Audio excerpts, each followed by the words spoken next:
Okay, magandang gabi sa inyong lahat mga kaibigan. Natatawa na naman ako. Alam nyo kapag si Rendon Labrador yung pinag-uusapan, hindi ko mapigilan matawa eh. Kasi nakakatawa eh. Lahat ng nangyayari sa kanya nakakatawa. Ito mga kaibigan, nag-reopening siya nung kanyang resto.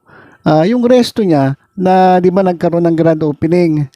Pero palpak po yung grand opening, wala pong nagpunta. May nagpunta pero hindi po nabili yung ticket kasi naman yung entrance fee niya dati 2,000 doon sa kanyang grand opening, 2,000. May libre namang mga drinks yun. Hindi po kinagat siya ng mga tao. Ha? At nagkaloko-loko yung kanyang grand opening. Biruin mo pati yung mga inimbita niyang banda, pinagbenta ng ticket. At itong si paring Mark, si Mark Gamboa, ganun din ang ginawa. Para makatulong kay Rendon, nagbenta ng ticket. May nakita nga ako sa video ni Mark na na pati ba naman yung magbubuti. Nilapitan, bibentahan ng ticket eh. So yun yung nangyari ng grand opening. Kumbaga nilangaw. Ngayon, dahil nga nilangaw, siguro inisip-isip ni Rendon. Sasara ko muna to, baka nagbabayad ako ng mga staff ko, ng mga waiter ko, tapos wala namang ginagawa dahil walang pumupunta eh. Hindi po tinatangkilik eh. O nangyari, nagkaroon ng grand closing. After lang isang araw lang ata, grand closing ang nangyari. At eto ngayon, ngayong araw na ito, nagkaroon kanina, yung kanilang reopening. At sa reopening, ganun pa rin. Ganun pa rin ang nangyari. Ito, makibalita tayo kay Mark kasi kanina napanood ko yung video niya. Pumunta na naman siya ron eh. Pumunta na naman siya dun sa resto ni Rendon Labrador. Kasi natutuwa naman ako kay Mark kasi ang daming views ng kanyang video sa Facebook pag si Rendon ang pinag-usapan. Kaya nangyari, pumunta siya ron. Ito naman si Mark Gamboa, si Models of Manila, nakachinelas. Di pagpasok niya, papasok siya ron eh. Hindi siya pinapasok dahil ang dahilan daw nakatsinelas siya, pero hindi yun ang dahilan eh. Hindi naman yun ang dahilan kung bakit hindi siya pinapasok. Kasi siguro nakita na vlog ng vlog ito si Mark Gamboa, tapos tinitira pa niya si Rendon Labrador. O kaya naman pinagbawalan siya ng security na mag-vlog sa loob. So ang dahilan muna kunyari kasi nakatsinelas lang itong si Mark. Ewan ko kung ano nangyari, bumalik siya. Siguro nagsapatos, siguro nandun sa sasakyan yung sapatos niya, nagsapatos siguro. Pero ang dahilan pala talaga, bawal mag-vlog sa loob. Kasi nang papasok pa lang siya, naka-vlog siya. So pinagbabawalan ni Rendon mag-vlog sa loob kasi mabubuko eh. Makikita kung ano nangyari sa loob kung marami ba pumunta o walang pumunta. So yun ang nangyari. At eto si Mark nakapasok, siguro nagsapatos na.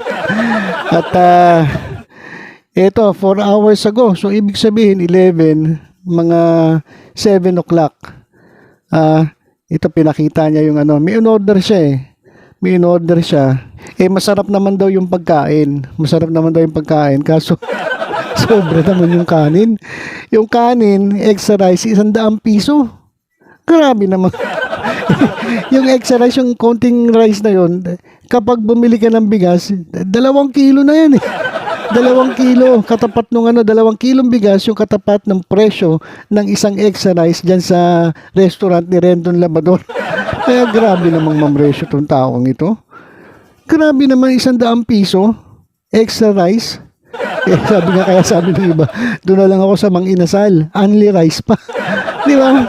So, hindi lang po yan ang nangyari. Eto, di ba, bawal mag-vlog. Pero ito andali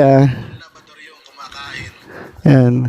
Pero, eto si Models of Manila, sumimple. Nag-video, mga alas 7 ng gabi.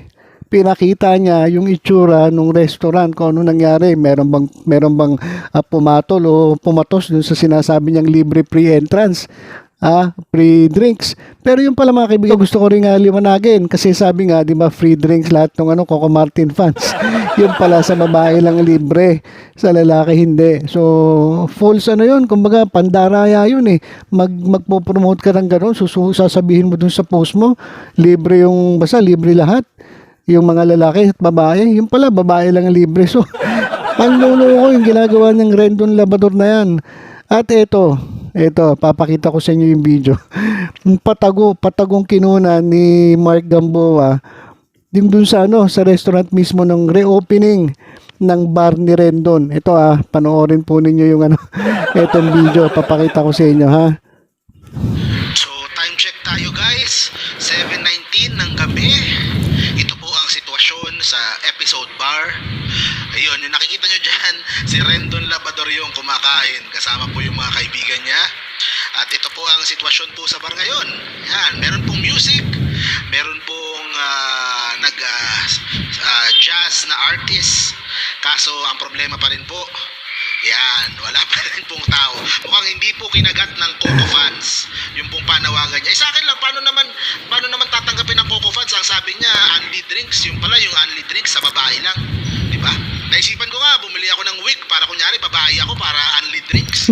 Di ba, pupunta dito yung Coco fans, expect only drinks. Yung pala, kailangan babae. Ayun ang problema. Yun po ang pagkakaya. Medyo pasimple lang po tayong kumukuha dito. Kunyari, nag-Facebook ako. Pero yan, kinukunan po natin. Nasabihan din kasi ako, bawal daw mag-vlog sa loob. Yan, so pasimple lang po tayo dito. Yan. Nakain ko na po yung yung dinner yung in-order ko. Masarap naman yung food. Opo, masarap naman talaga. Pakita ko sa inyo yung video mamaya na kumakain ako. Kaso yung problema ko lang po talaga, yung kanin, mahal. 100. Mabigat po sa bulsa yung kanin. Tsaka yung aircon, in fairness, malamig na. Yun po, nung last week po, ang init. Para pong impyerno. Pawisan kami dito. Naayos na yung aircon. Nagka-problema lang siguro supplier ng aircon yata. Ngayon po maayos, si Rendon. Ako, paano kaya niya? Hindi ko talaga maisip paano niya palalakasin to. Hanggat di siya nagsosorry kay Coco. Nako, wala talaga. At saka sa mga Coco fans, hanggat di siya nagsosorry. Wala talagang pag-asa. itong bar ni Rendon. Kawawa naman yung mga investors. Na-meet yung iba, mababait pa naman. Yung mga staff, mababait din. Alagang-alaga kami. Kasama ko si Channel Reds dito. O papakita ko sa inyo mamaya yung mga kinain namin, ha. Ito, yung nachos. Papakita ko sa inyo yung nachos. O yan, nung nachos na kinain namin. Yan, galing din yan sa kita ko sa pagsawsaw kay Rendon. Ayan, si Channel Reds. So kami magkadate. Kami lang halos tao dito eh. O yan po, nung kumakain ako yan yung adobo, yan yung pork chop. Ayan, yun yung 100 pisong kanin. Pero masarap, in fairness. Na-enjoy ko talaga yung pagkain. Kaso, yung marketing nila paano ba naman tatauhin? Sinisiraan nyo si Coco Martin. O yun guys, update ko po kayo. Patagulang, kaya voice over lang ang ginawa ko. Kasi pag sa loob, hindi na nila ako papayagan mag-vlog. Pero medyo naman sila. Medyo, ganun talaga Bye-bye guys Okay, so yan po yung nangyari.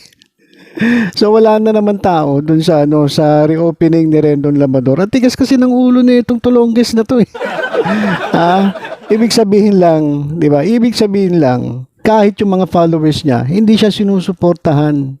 Kaya kawawa nga, sabi nga ni Mark kawawa yung kawawa naman yung mga investors. Biruin mo, nag-invest tapos ngayon anyari, walang tumatangkilik. So kawawa talaga to si Rendon. Kasi pinakamaganda talaga, 'di ba? Sabi nga namin, kahit sabi ni Mark Gamboe, 'di ba? Humingi ka ng sorry kay Coco Martin unang-una at sa lahat ng Batang Quiapo fans.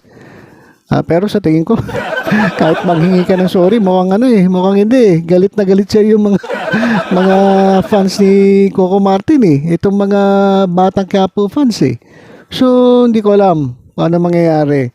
Hindi natin alam kung ano mangyayari dito sa restaurant ni Rendon Labador. Ganun talaga. Kapag sobrang yabang mo, walang tatangkilik sa'yo. Di ba? Hello mga nanonood dyan, mag-subscribe po kayo sa Batang Maynila Toys. Ay, mali, ganyan pala.